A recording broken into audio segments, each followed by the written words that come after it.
ಈ ಜೀವ ನಿನಗಾಗಿ ಭಾಗ 4. ಧನರಾಜ್ ರವರ ಅಭಿಷೇಕ್ನಿಗೆ ಪ್ರೀತಿ ತೋರಿಸದಿದ್ದಾಗ ರಿಷಿಗೆ ಒಳಗೊಳಗೆ ಜಲಸ್ ಫೀಲ್ ಆಗತೊಡಗಿತು. ಆದರೂ ಅದನ್ನು ಅವರಿಬ್ಬರ ಎದುರು ತೋರಿಸಿಕೊಳ್ಳಕ್ಕೆ ಹೋಗದೆ ಹಾಗೆಯೇ ಸುಮ್ಮನೆ ನಿಂತುಕೊಂಡಿದ್ದನು. ನನ್ನಪ್ಪ ಇದ್ದಿದ್ರೆ ನನ್ನನ್ನು ಕೂಡ ಇದೇ ರೀತಿ ಪ್ರೀತಿ ಮಾಡ್ತಾ ಇದ್ರು ಅಲ್ವಾ? ಇವ್ರು ನಮಗೆ ತಂದೆ ಸ್ಥಾನ ಕೊಟ್ಟಿರ್ಬೋದು, ಅದು ಜಾಸ್ತಿ ಪ್ರೀತಿ ಅಭಿಯನ್ನೇ ಮಾಡ್ತಾರೆ. ಅಭಿ ಎಷ್ಟು ಅದೃಷ್ಟವಂತ ಅಂತ ಮನಸ್ಸಿನಲ್ಲಿ ಅಂದುಕೊಂಡವನು, ಡ್ಯಾಡ್, ಇದ್ದು ಬಂದ ಪ್ರೀತಿಯಲ್ಲ ಅವನಿಗೇನು ಕೊಟ್ರೆ ಈ ಬಡಬಾಯಿ ಜೀವ ಏನ್ ಮಾಡೋದು? ರಿಷಿ, ನೀನ್ ಕೂಡ ನನ್ನ ಮಗನೇ ಅಲ್ವೇನೋ? ನಿನಗೆ ನಾನು ಪ್ರೀತಿ ಕೊಡದಿರ್ತೀನ? ಬಾ ಇಲ್ಲಿ ಅಂತ ಹೇಳಿದರು. ಆಗ ಅವನು ಅವರ ಹತ್ತಿರ ಹೋದಾಗ ಅವನನ್ನು ಕೂಡ ತಪ್ಪಿಕೊಂಡರು. ನೀವಿಬ್ರು ನನ್ನ 2 ಕಣ್ಣುಗಳಿದ್ದ ಹಾಗೆ. ಒಂದು ಕಣ್ಣಿಗೆ ನೋವು ಈ ಅಪ್ಪ ಸಹಿಸಿಕೊಳ್ಳಲ್ಲ. ಇಬ್ರು ಯಾವಾಗ್ಲೂ ಜೊತೆಯಾಗಿರ್ಬೇಕು, ಒಬ್ಬರನ್ನೊಬ್ಬರು ಬಿಟ್ಕೊಡ್ಬಾರ್ದು. ನಿಮ್ಮಿಬ್ಬರು ಒಳ್ಳೆತನವೇ ನಾನು ನಿಮ್ಮಿಬ್ರು ನಿನ್ನಷ್ಟು ಪ್ರೀತಿ ಮಾಡುವ ಹಾಗೆ ಮಾಡುತ್ತೆ. ನೀನು ಯಾವತ್ತೂ ಅನ್ಕೋಬೇಡ ನಾನು ನಿಂಗೆ ಪ್ರೀತಿ ಕೊಡಲ್ಲ ಅಂತ. ನನಗೆ ಅಭಿ ಹೇಗೂ ನೀನು ಕೂಡ ಹಾಗೇನೆ. ಅಭಿ ಬೇರೆ ಅಲ್ಲ, ನೀನು ಬೇರೆ ಅಲ್ಲ. ಇನ್ಯಾವತ್ತೂ ಈ ಥರ ಮಾತಾಡಬೇಡ. ಸಾರಿ ಡ್ಯಾಡ್, ಬಂದಾಗಿನಿಂದ ನೀವು ಅವನನ್ನೇ ಮಾತಾಡಿಸ್ತಾ ಇದ್ರಲ್ವಾ, ಅದಕ್ಕೆ ಹಾಗೆ ಅಂದೆ. ಅವನಿಗೆ ಈ ಮನೇಲಿ ಯಾವ ರೀತಿಯ ಟ್ರೀಟ್ಮೆಂಟ್ ಸಿಗುತ್ತೆ ಅಂತ ನಿನಗೇನೆ ಗೊತ್ತಲ್ವಾ? ಅವನು ಬೇಜಾರು ಮಾಡ್ಕೋಬಾರ್ದು ಅಂತ ಅವನಿಗೆ ಸಮಾಧಾನ ಆಗೋ ಹಾಗೆ ಮಾತಾಡ್ತಾ ಇದ್ದೆ. ಒನ್ಸ್ ಅಗೇನ್ ಸಾರಿ ಡ್ಯಾಡ್, ಇನ್ಮೇಲೆ ಯಾವತ್ತೂ ಈ ಥರ ಮಾತಾಡಲ್ಲ. ಹೋಗ್ಲಿ ಬಿಡು. ಈ ಮನೆಯಲ್ಲಿ ನನ್ನನ್ನು ಹೊರತುಪಡಿಸಿ ನೀನೊಬ್ಬನೇ ನೋಡು ಅಭಿಯನ್ನು ಅರ್ಥ ಮಾಡಿಕೊಂಡಿರೋದು. ಅವನ ಕೈ ಯಾವತ್ತೂ ಬಿಡ್ಬೇಡ. ನಾನು ಇಲ್ಲ ಅಂದ್ರೂ ನೀನು ಯಾವಾಗಲೂ ಅವನ ಜೊತೆನೇ ಇರಬೇಕು.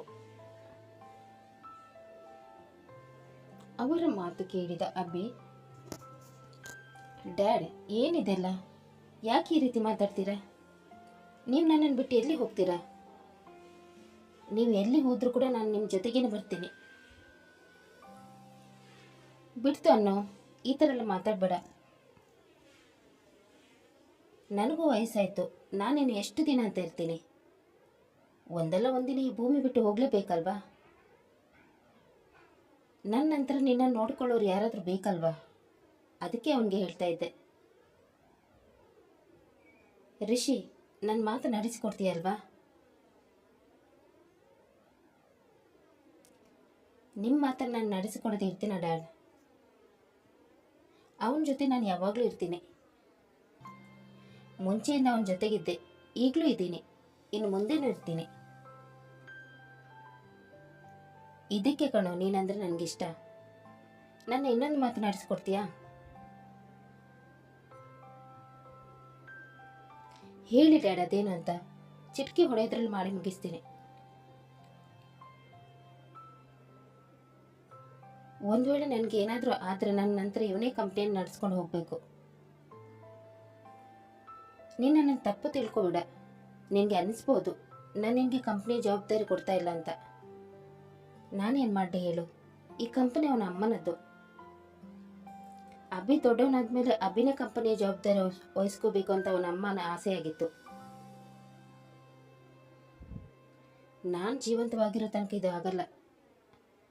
ಅದು ಯಾಕೆ ಅಂತ ನಿಂಗೆ ಗೊತ್ತಲ್ವಾ?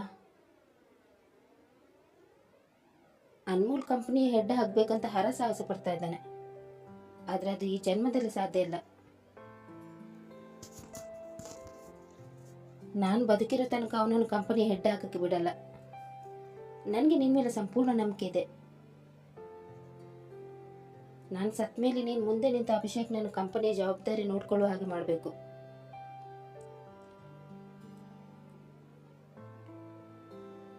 ನೀವಿಬ್ಬರು ಸೇರಿ ಕಂಪನಿಯನ್ನು ಮುನ್ನಡೆಸ್ಕೊಂಡು ಹೋಗ್ಬೇಕು.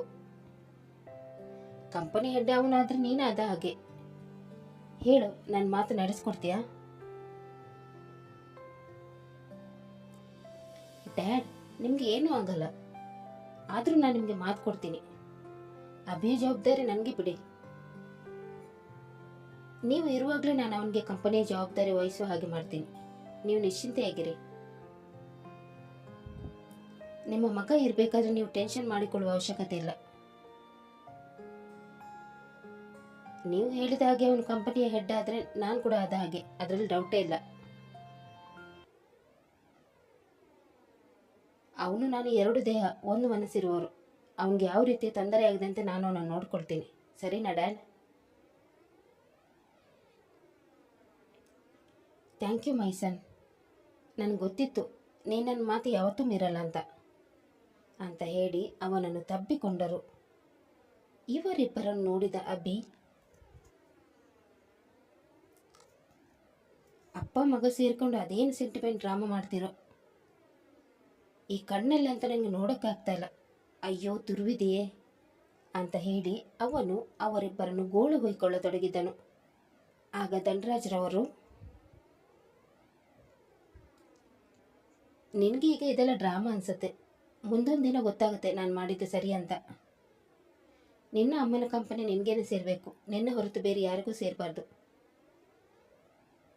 ಡ್ಯಾಡ್, ನನಗಿದೆಲ್ಲ ಬೇಡ. ನನಗೆ ದುಡ್ಡಲ್ಲೆಲ್ಲ ವ್ಯಾಮೋಹ ಇಲ್ಲ.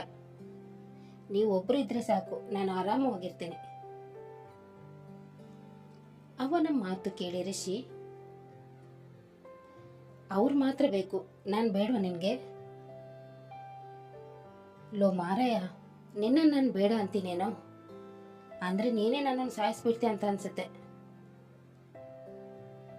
ಅನ್ಸೋದೇನು, ನಾನೇನಾದರೂ ಬೇಡ ಅಂದರೆ ಖಂಡಿತವಾಗ್ಲೂ ಸಾಯಿಸ್ಬಿಡ್ತೀನಿ ಅಂತ ಹೇಳಿ ಅವನ ಹತ್ತಿರ ಹೋಗಿ ಅವನಿಗೆ ಹೊಡೆಯತೊಡಗಿದನು. ಅಭಿ ನಾಟಕ ಮಾಡುತ್ತಾ ಸುಮ್ಮನೆ ನೋವಾದವರಂತೆ ವರ್ತಿಸತೊಡಗಿದನು. ಡ್ಯಾಡ್, ಕಾಪಾಡಿ ನನ್ನನ್ನು, ಇಲ್ಲಾಂದ್ರೆ ಇವ್ನು ನನ್ನನ್ನು ಸಾಯಿಸ್ಬಿಡ್ತಾನೆ ಅಂತ ಹೇಳಿದಾಗ ಧನರಾಜ್ರವರು ನಗುತ್ತಾ,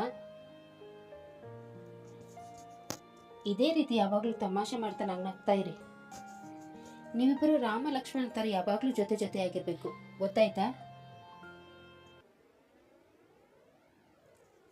ಸರಿ, ನಾನೀಗ ಹೋಗಬೇಕು, ನನಗೆ ಲೇಟ್ ಆಗ್ತಾ ಇದೆ, ಬರ್ತೀನಿ ಅಂತ ಹೇಳಿ ಅವರಿಬ್ಬರನ್ನು ತಬ್ಬಿ ನಂತರ ಆಫೀಸಿಗೆ ಹೋದರು. ಅವರು ಹೋದ ನಂತರ ರಿಷಿ ಅಭಿಯ ಜೊತೆ ಮಾತಿಗಿಳಿದನು. ನೋಡು ಅಭಿ, ಡ್ಯಾಡ್ ಹೇಳಿದ ಮಾತನ್ನು ಸ್ವಲ್ಪ ಸೀರಿಯಸ್ ಆಗಿ ತಗೋ, ಗೊತ್ತಾಯ್ತಾ? ಆ ಕಂಪ್ನಿ ನಿನ್ನ ಅಮ್ಮನದ್ದು. ನೀನು ಆ ಕಂಪ್ನಿ MD ಆಗೋದು ನಿನ್ನ ಅಮ್ಮನ ಆಸೆ ಆಗಿತ್ತು. ನಿನ್ನ ಅಮ್ಮನ ಆಸೆಗೋಸ್ಕರನಾದರೂ ನೀನು ಕಂಪನಿಗೆ ರೀಜಾಯಿನ್ ಆಗಲೇಬೇಕು, ಗೊತ್ತಾಯ್ತಾ? ರಿಷಿ, ನನಗೆ ಸ್ವಲ್ಪ ಟೈಮ್ ಕೊಡು, ಆಮೇಲೆ ಏನು ಮಾಡಬೇಕಂತ ಹೇಳ್ತೇನೆ. ಸರಿ, ಎಷ್ಟು ಬೇಕಾದ್ರೂ ಟೈಮ್ ತಗೋ, ಅದರ ರಿಸಲ್ಟ್ ಪಾಸಿಟಿವ್ ಆಗಿರಬೇಕು ಅಂತ ಹೇಳುತ್ತಿರಬೇಕಾದರೆ ಅವನಿಗೆ ಒಂದು ಫೋನ್ ಕಾಲ್ ಬಂದಿತು. ಕಾಲ್ ರಿಸೀವ್ ಮಾಡಿದ ಅವನು ಅವರ ಜೊತೆ ಮಾತನಾಡಿ ಆದ ನಂತರ ಅಭಿಯ ಹತ್ತಿರ ಬಂದನು. ಅಭಿ, ಆ ಕುಳ್ಳಿಯ ಬಗ್ಗೆ ಇನ್ಫಾರ್ಮೇಶನ್ ಸಿಕ್ತು. ಹೌದಾ, ಬೇಗ ಬೇಗ ಹೇಳು, ಅದೇನಂತ? ಮನೇಲಿ ಅಪ್ಪ ಅಮ್ಮ ಮತ್ತೆ ಇವಳು ಇರೋದು, ಒಬ್ಳೇ ಮಗಳಂತೆ, ಮದುವೆ ವಯಸ್ಸು ಮೀರಿದೆ, ಇನ್ನೂ ಮದುವೆ ಆಗಿಲ್ಲ. ಬಂದ ಗಂಡುಗಳೆಲ್ಲ ಹುಡುಗಿ ಕುಳ್ಳಗಿದ್ದಾಳೆ ಅಂತ ರಿಜೆಕ್ಟ್ ಮಾಡ್ತಾ ಇದ್ದಾರಂತೆ. ಅವಳ ಜೊತೆ ಅವಳ ಫ್ರೆಂಡ್ ಇದ್ಲಲ್ವಾ, ಅವಳಿಗೂ ಸೇಮ್ ಏಜ್, ಆದರೆ ಅವಳಿಗೆ ಮದುವೆಯಾಗಿ 2 ಮಕ್ಕಳಿದೆ, ಇವಳಿಗೆ ಮಾತ್ರ ಇನ್ನೂ ಆಗಿಲ್ಲ. MBA ಮಾಡಿದ್ದಾಳೆ, ಯಾವುದೋ ಪ್ರೈವೇಟ್ ಕಂಪ್ನಿಯಲ್ಲಿ ಜಾಬ್ ಮಾಡ್ತಾ ಇದ್ದಾಳಂತೆ. ಒಳ್ಳೆ ನ್ಯೂಸ್ ಹೇಳಿದೆ, ಮದುವೆ ಆಗದೆ ಇರೋದು ಒಳ್ಳೆದೇ ಆಯಿತು. ಅವಳ ಬಗ್ಗೆ ಅವಳ ಮನೆಯವ್ರ ಬಗ್ಗೆ ಗೊತ್ತಾಯಿತು, ಆದರೆ ಅವಳಿಗೆ ಏನು ಅಂತ ನೀನೇ ನೋಡಿದೆ ಅಲ್ವಾ? ನನ್ನಿಂದ ಅವಳು ಮೊಬೈಲ್ ಹೊಡೆದು ಹೋಗಿತ್ತು ಕಣೋ, ಅದಕ್ಕೆ ಆ ರೀತಿ ವರ್ತಿಸಿದ್ಲು. ಮಿಡಲ್ ಕ್ಲಾಸ್ ಜನ ಅಂದರೆ ಹಾಗೇನೆ ಆಡೋದು, ಕಷ್ಟಪಟ್ಟು ಸಂಪಾದಿಸ್ತಾರಲ್ವಾ, ಒಂದೊಂದು ದುಡ್ಡಿನ ಬೆಲೆ ಗೊತ್ತಿರುತ್ತೆ. ನೀನು ಬೇರೆ ಅವಳನ್ನು ಕೊಂಡುಕೊಳ್ಳುವಷ್ಟು ದುಡ್ಡಿದೆ ಅಂತ ಹೇಳಿದೆ, ಅದಕ್ಕೆ ಅಷ್ಟೊಂದು ಕೋಪ ಮಾಡಿಕೊಂಡು ಹೊಡೆದ್ಬಿಟ್ಲು. ಆದರೂ ಕಣ, ಸ್ವಲ್ಪ ಕೇರ್ಫುಲ್ ಆಗಿರಬೇಕು. ಈ ಮಿಡ್ಲ್ ಕ್ಲಾಸ್ ಹುಡುಗಿಯರು ಸಾಮಾನ್ಯವಾಗಿ ಹುಡುಗರ ದುಡ್ಡಿನ ಹಿಂದೆ ಬಿಡ್ತಾರೆ. ಒಂದು ಮೊಬೈಲ್ಗೋಸ್ಕರ ಈ ಥರ ಮಾಡಿದವಳು ನಿನ್ನ ಹತ್ರ ದುಡ್ಡಿದೆ ಅಂದರೆ ಸುಮ್ಮನೆ ಬಿಡ್ತಾಳ? ಯಾರನ್ನು ನಂಬಕ್ಕಾಗಲ್ಲ. ಹುಡುಗರನ್ನು ಮೆಚ್ಚಿಸೋಕ್ಕೋಸ್ಕರ ಮೊದಲು ಒಳ್ಳೆಯವ್ರ ಥರ ನಾಟಕ ಮಾಡ್ತಾರೆ. ಹೋಗ್ತಾ ಹೋಗ್ತಾ ಅವರ ಬಂಡವಾಳ ಎಲ್ಲ ಬಯಲಾಗುತ್ತೆ. ಇದಕ್ಕೆ ಬೆಸ್ಟ್ ಎಕ್ಸಾಂಪಲೇ ಅಂಕಿತಾ. ನಿನಗೆ ಇದು ಗೊತ್ತಿರೋ ವಿಷಯ ಅಲ್ವಾ? ಎಲ್ಲರೂ ಅಂಕಿತ ಥರ ಇರಲ್ಲ ಬಿಡು. ಇವಳು ಅಂತೂ ಅಂಕಿತ ಥರ ಖಂಡಿತ ಇಲ್ವೇ ಇಲ್ಲ. ಇವಳನ್ನೇ ಲವ್ ಮಾಡೋದಂತ ನಾನು ಡಿಸೈಡ್ ಮಾಡಿಗಿದೆ. ನೀನು ಅವಳ ಬಗ್ಗೆ ಏನೇನೋ ಹೇಳಿ ನನ್ನ ತಲೆ ಕೆಡಿಸ್ಬೇಡ. ಒಂದ್ಸಲ ನನ್ನ ಮಾತು ಕೇಳು. ಅವಳು ಏನಾದರೂ ಅಂಕಿತ ಥರ ಇದ್ರೆ ನಾನು ಇನ್ಯಾವತ್ತೂ ಲವ್ ಮಾಡೋಕ್ಕೆ ಹೋಗಲ್ಲ. ಆಮೇಲಿಂದ ನಿನ್ನ ಮಾತನ್ನೇ ಕೇಳ್ತೀನಿ, ಓಕೆನಾ? ನಿನಗೆ ಎಷ್ಟು ಹೇಳಿದ್ರು ಅಷ್ಟೇನೆ. ಒಂದು ವೇಳೆ ಅವಳು ಅಂಕಿತ ಥರ ಇದ್ರೆ ನೀನು ನಾನು ಹೇಳುವ ಮಾತನ್ನೇ ಕೇಳಬೇಕು. ಆಯ್ತು ಮಾರಯ್ಯ, ಇದು ಒಂದ್ಸಲ ನನ್ನ ಮಾತು ಕೇಳು. ಸರಿ, ಮುಂದೆ ಏನು ಮಾಡ್ಬೇಕಂತ ಅಂದ್ಕೊಂಡಿದ್ಯಾ?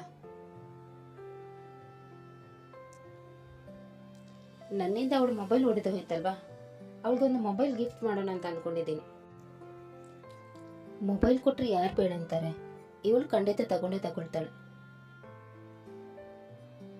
ಸರಿ, ಹಾಗಾದ್ರೆ ನಾಳೆ ಬೆಳಿಗ್ಗೆ ಅವಳು ವಾಕಿಂಗ್ ಬರ್ತಾಳೆ ಅಲ್ವಾ, ಅವಾಗ ಕೊಟ್ಟರೆ ಆಯ್ತು.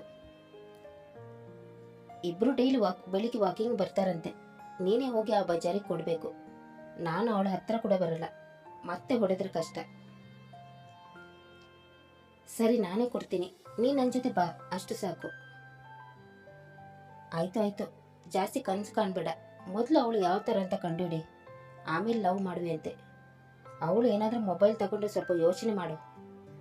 ಸ್ವಾಭಿಮಾನ ಇರುವವರು ಯಾರು ಇನ್ನೊಬ್ಬರ ವಸ್ತುಗೆ ಆಸೆ ಪಡಲ್ಲ. ಆಯ್ತು ಮಾರಯ್ಯ, ಹಾಗೇ ಮಾಡ್ತೀನಿ ಅಂತ ಅವನು ಹೇಳಿದನು.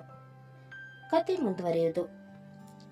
ಅಭಿಷೇಕ್ ಐಶ್ವರ್ಯಳ ಮನವೊಲಿಸಲು ಸಫಲನಾಗುತ್ತಾನೋ ಇಲ್ಲವೋ ಅನ್ನೋದನ್ನು ತಿಳಿಯಲು ಮುಂದಿನ ಸಂಚಿಕೆಯಾಗಿ ಕಾಯೋಣ. ಅಲ್ಲಿ ತನಕ ಈ ಕತೆ ನಿಮಗೆ ಇಷ್ಟವಾದಲ್ಲಿ ಲೈಕ್ ಮಾಡಿ, ಶೇರ್ ಮಾಡಿ ಮತ್ತು ಸಬ್ಸ್ಕ್ರೈಬ್ ಮಾಡೋದನ್ನು ಮಾತ್ರ ಮರಿಬೇಡಿ. ಹಾಗೆ ಕತೆ ಹೇಗಿದೆ ಅಂತ ಕಮೆಂಟ್ ಬಾಕ್ಸಲ್ಲಿ ತಿಳಿಸಿ. ಧನ್ಯವಾದಗಳು.